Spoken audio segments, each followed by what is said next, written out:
শতভিষা নক্ষত্রটা কার জানেন? এমনিতে রাহুর নক্ষত্র, কিন্তু দেবতা এই নক্ষত্রের বরুণ।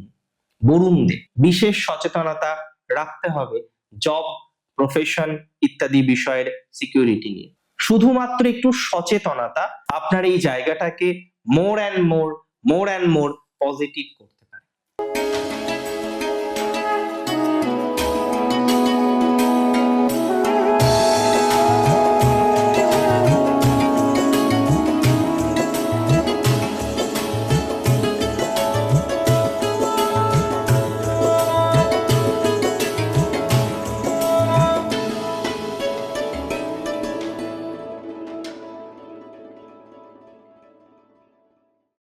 নমস্কার, জয় শ্রী গণেশ। স্বাগতম আপনাদের প্রত্যেককে। আজকে মূলত আমরা যে রাশিটিকে নিয়ে আলোচনা করব সেটি হলো বৃষ রাশি। বৃষ রাশি অর্থাৎ টরাস। এই রাশিটির জাতক জাতিকাদের ঠিক দশম ভাবে তৈরি হচ্ছে একটি শক্তিশালী গ্রহযোগ রাহু এবং মঙ্গলের। আপনারা জানেন মঙ্গল আগুন বা সাহসের কারক। তিনি সেনাপতি, কমান্ডার। তার মধ্যে সাহস থাকবে, তার মধ্যে পাপকে দহন করার শক্তি থাকবে, এটা স্বাভাবিক। আর রাহু হলেন ছায়া, ইলিউশন।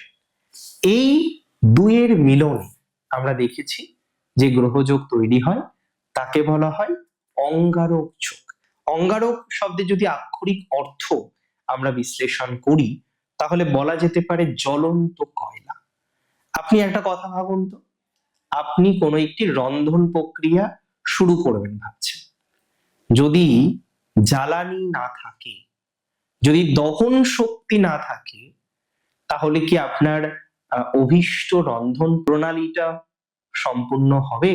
একদমই হবে। তাই সব সময় মাথায় রাখবেন একটা যোগ, সেটা আপনি দেখলেন পজিটিভ বা নেগেটিভ ভাবে আপনি ভাবলেন যোগটাকে, এবং ফাইনালি গিয়ে দেখা গেল যে যোগটাকে সারা জীবন নেগেটিভ ভেবেছিলেন, সেই যোগটাই আপনাকে সর্বাধিক সাপোর্ট করছে।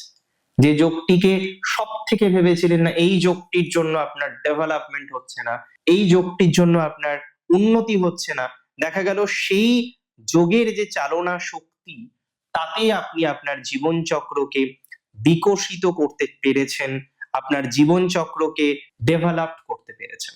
দেখুন, আমি বলবো রাহু মঙ্গলের এই যোগের অনেকগুলো বিষয় আপনাকে বুঝতে হবে। এই গ্রহ যোগটি আদতেও নেগেটিভ না পজিটিভ, কবে থেকে কবে পর্যন্ত, পূর্ণাঙ্গ সময়কালটা ঠিক কখন, কখন এক্স্যাক্টলি ফলাফলগুলো পাবেন, সমস্ত বিষয় দায়িত্ব নিয়ে ডিটেলসে বলবো। কর্মজীবনের ঘরে তৈরি হয়েছে এই যোগ, সো আমাদের কিন্তু সচেতনও থাকতে হবে, এটা নিয়ে কোনো রকম ডাউট আমার নেই। দেখুন, দশম ভাবে মঙ্গল প্রবেশ করবেন 23শে ফেব্রুয়ারি 2026। মঙ্গল এই রাশিটিতে থাকবেন 2 এপ্রিল 2026 পর্যন্ত। সুতরাং প্রায় 40 দিনের কাছাকাছি একটা সময়, 39 দিন 40 দিনের একটি সময়। এন্টায়ার টাইমই অঙ্গারক যোগের ফলাফল পাবেন এটা একদমই না। কারণ এই ঘরে যে রাশিটিতে আপনার তৈরি হচ্ছে এই সংযোগ আপনার দশমে, সেখানে রবি থাকবেন 15ই মার্চ পর্যন্ত, শুক্র থাকবেন 2 মার্চ পর্যন্ত, বুধ থাকবেন 11ই এপ্রিল পর্যন্ত। তাহলে রাহু মঙ্গল একা নয়, সঙ্গে বুধকেও আমরা পাচ্ছি, যে কারণে প্রপারলি যদি বলি অঙ্গারক যোগের যে বিধ্বংসী প্রভাব যদি প্রকৃতভাবে দেখা যায় নেগেটিভ ভাইবস কে কানেক্ট করে, অনেক সময় অঙ্গারক যোগের নেগেটিভ প্রভাব আসতে পারে। তবে ম্যাক্সিমাম ক্ষেত্রে মাথায় রাখবেন একটা পজিটিভ যোগ তৈরি হওয়ার ক্ষেত্রে যেমন নানা রকম শর্ত থাকে, নেগেটিভ যোগটাও তদ্রূপ। অঙ্গারক যোগ রাহু এবং মঙ্গল একটি ঘরে বসে আছেই মানে আপনার তৈরি হয়ে গেছে, এই ভ্রান্ত ধারণা থেকে আপনাকে সবার আগে বেরোতে হবে। দেখুন, এই যোগের আমি যদি বলি যে অ্যাকচুয়াল ফলাফলটা কবে পাবে, তাহলে আমি বলে দিই আপনাকে, মার্চ মাসের 4 তারিখ থেকে মার্চ মাসের 20 তারিখ, এই যে সময়কালটা, এই সময়ে রাহু এবং মঙ্গল উভয় প্ল্যানেট শতভিষা নক্ষত্রে থাকে। শতভিষা নক্ষত্রটা কার জানেন? এমনিতে রাহুর নক্ষত্র, কিন্তু দেবতা এই নক্ষত্রের বরুণ। বরুণ দেব, যিনি পশ্চিম দিকের অধিপতি বলা যেতে পারে, বা অধিপতিত্ব করেন পশ্চিম দিকে। জলের দেবতা বরুণ, বৃষ্টির দেবতা বরুণ এবং সেই বৃষ্টি বর্ষণের জন্য আমরা তার পূজা করি, তাকে স্মরণ করি যে হে ঈশ্বর, তোমার বাড়িধারা দিয়ে জগৎকে উদ্ভাসিত কর। এটা বরুণের কাছে আমাদের প্রার্থনা। তিনি শক্তিময়। শতভিসাকে সৌভাগ্যের নক্ষত্র বলা হয়। আমরা যদি বিভিন্ন সভ্যতায় দেখি তাহলে শতভিসাকে বিশেষ গুরুত্ব দেওয়া হয়েছে। শত ভেষজের সমাহার এই এই এই নক্ষত্রটি। প্রচুর নলেজ, প্রচুর জ্ঞান, প্রচুর মেডিসিনাল প্রপার্টিজ এই নক্ষত্রের মধ্যে আছে। তবে রাহু মঙ্গল শতভিসার তৃতীয় চরণে থাকবে মার্চ মাসের 12 তারিখ থেকে 16 তারিখ পর্যন্ত। এই টাইমটা খুব গুরুত্বপূর্ণ। কোন কোন ক্ষেত্রে প্রভাব আসবে? দেখুন, ইউজুয়ালি এই ধরনের ট্রানজিটে মানসিক অস্থিরতা প্রচুর বাড়ে।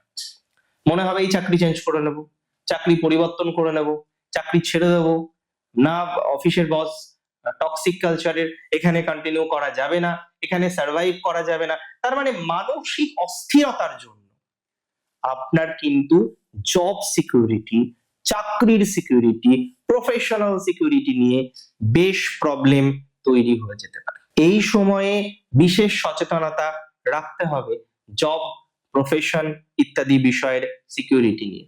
হুটহাট করে ডিসিশন নিলাম আর চাকরি ছেড়ে দিলাম, প্লিজ ডোন্ট ডু দ্যাট। এটা করবেন না, এটা কিন্তু সমস্যা ক্রিয়েট করে দেবে। পরিবর্তনের সুযোগ কনফার্ম পাবেন, কারণ একাদশে শনি আছে, বৃহস্পতি দ্বিতীয়। এই টাইমে পরিবর্তনের বহু সুযোগ আসবে, ম্যাক্সিমাম ক্ষেত্রে অ্যাকসেপ্ট করা যায়। তবে 12 তারিখ থেকে 16 তারিখ মার্চ মাসের, 12, 13, 14, 15, 16 এই 5 দিন বা 6 দিন পরিবর্তন করবেন না। আগে করুন বা পরে করুন। ডিসিশন নেওয়ার জন্য ভালো সময় মার্চ মাসের 4 তারিখের আগে অথবা মার্চ মাসের 20 তারিখের পরে। ডিসিশন নেওয়ার কথা বলছি। আর পরিবর্তনের জন্য ভালো সময় আইদার 12 তারিখের আগে, 16 তারিখের পরে।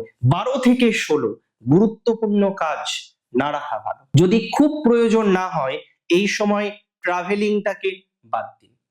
খুব প্রয়োজনীয় না হলে এই সময় ট্রাভেলিং করবেন না। খুব প্রয়োজনীয় না হলে এই সময় দূর যাত্রাগুলোকে অ্যাভয়েড করতে পারেন। খেয়াল রাখতে হবে এই সময় আপনি কোনো বিবাদ বা বিসংবাদ জাতীয় কিছুতে জড়িয়ে না পড়েন, কারণ অনেক সময় দেখা যায় এই ধরনের সময়, এই ধরনের অবকাশে কিছু ভুল ডিসিশন হয়ে যায়। অনেকের আমি দেখেছি যে বিবাদ বিসংবাদে জড়িয়ে পড়েন। তো এই সময়টাকে বিশেষ গুরুত্ব দিতে হবে। বসের সাথে এই সময় ঝগড়া বিবাদ অশান্তির মধ্যে না যাওয়াই ভালো।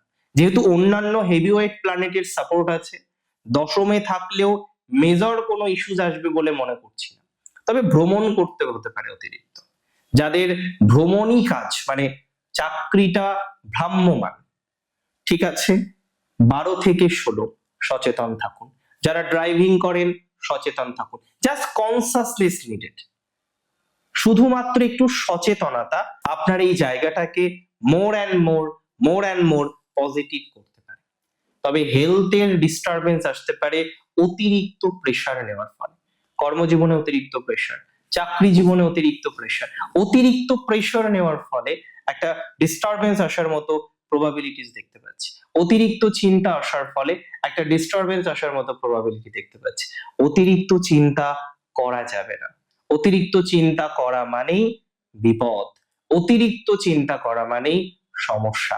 অতিরিক্ত চিন্তা করা মানেই ডিস্টারবেন্স অনেকটা বৃদ্ধিপ্রাপ্ত হতে পারে। কাজ নিয়ে থাকতে হবে সচেতন। আমি বারবারই বলছি, হঠকারী ডিসিশন নিলেন কি ফাঁসলেন, জেদ দেখাতে গেলেন কি ফাঁসলেন, অতিরিক্ত ইগো দেখাতে গেলেন কি ফাঁসলেন। নিজের জেদ, নিজের ইগো, নিজের সর্বভ্য বিষয়বস্তুগুলিকে যতটা পারেন নিয়ন্ত্রণে রাখুন। আমি বলবো রেগুলার মেডিটেশন করুন। এই সময় ড্রাইভিং সাবধানে করবেন 12 থেকে 16 এবং 4 থেকে 20ও সাবধানে থাকবেন। মানে মোটা বিচারে হচ্ছে 23শে ফেব্রুয়ারি থেকে 2nd এপ্রিল, তার থেকে একটু সূক্ষ্ম 4 মার্চ থেকে 20 মার্চ, আর আরো সূক্ষাতি সূক্ষ্ম 12ই মার্চ থেকে 16ই মার্চ। এই যে এন্টায়ার 3 ধরনের সময় বললাম, মানে একটা 40 দিনের সময়, সেটাকে আরেকটু ছোট করলাম আমরা, যে এই টাইমটাকে হয়তো বেশি আমরা ফোকাস দেব, সেটা 4 মার্চ থেকে 20 মার্চ আরো ছোট করলাম আমরা, এবং 12ই মার্চ থেকে 16ই মার্চ। এই যে এন্টায়ার টাইম, এই যে এন্টায়ার সময়কাল, এটা আপনাকে কিন্তু সচেতনতার সাথে ডিল করতে হবে। আমি জানি আপনাদের অনেকে হনুমান চালিসার রেগুলার জপ করেন। আমার খুব ভালো লাগে যখন আমার ক্লায়েন্টরা আসেন, কথা বলেন এবং জানাই যে দাদা আমি হনুমান চালিসা পাঠ করি, আমি অমুক মন্ত্রটা রেগুলার পাঠ করি, আমি অমুক আচার বিচারটা একটু ফলো করি। দেখুন, এটা নয় যে যে মন্ত্র জপ করেন না তার ভক্তি নেই, আছে। আবার যে করছেন তার ভক্তি নেই সেটা নয়, সে ভক্তি আছে বলেই করছে। আমাদের প্রত্যেকের উচিত কোনো না কোনো এই ধরনের বিষয়ে যুক্ত থাকার, যাতে মনের অন্তত একটু মেডিটেশন হতে পারে, একটু নিয়ন্ত্রণ করার প্রচেষ্টা তৈরি করা যেতে পারে, অনেকটাই নিজেকে স্টেবল রাখার চেষ্টাটা করা যেতে পারে। এই যোগ ভয়ানক কোনো যোগ নয়, তবে কয়েকটা দিনের সচেতনতা, কয়েকটা দিনের সাবধানতা আপনাকে আরো ভালো রাখবে। হনুমান চালিসার রেগুলার জপ করুন এবং মঙ্গলের জন্য কিছু দান করতে পারেন। নিরামিষ আহার যদি পসিবল হয় তাহলে তাহলে কন্টিনিউ করতে পারেন মঙ্গলবার। দেখুন, আহার বিহার সমস্ত বিষয় একটা মনের উপর। আপনার যদি দেখ নিরামিষ আহার খেলে আপনি সুস্থ থাকছেন, মন বেশি নিয়ন্ত্রণ থাকছে, তাহলে তাই করুন। এবার কোনো একজন অসুস্থ ব্যক্তি, তাকে ডক্টর বাবু বলেছেন রোজ ডিম খেতে, তার কি উচিত? ডক্টর বাবুর পরামর্শ মেনে চলার। আপনি যদি সেই প্রোটিনটা ভেজের মধ্যে পান তাহলে ভেজে কন্টিনিউ করতে পারেন। এগুলো বুঝে নিতে হবে। মঙ্গলবারে উত্তেজনা কম করবেন।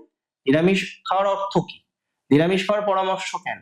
যে ওই দিন উত্তেজনাটা কম করুন, নিশ্চিন্তে থাকুন, উত্তেজনা করার দরকার নেই। ওই দিন আমরা হনুমানজিকে ডাকি, স্মরণ করি, এবং প্রতিদিনই ডাকি আমরা। ওই দিন একটু স্পেশাল ভাবে ডাকি, তাই অনেকে ওই দিন নিরামিষ আহার করেন। আপনি মন চাইলে করুন না, করে যদি ভালো থাকেন কন্টিনিউ করুন। এবং অবশ্যই আমি সাজেশন দেব একটু আদ্যাস্তোত্রম জপ করার জন্য। ভালো থাকুন আপনারা। জয় শ্রী গণেশ।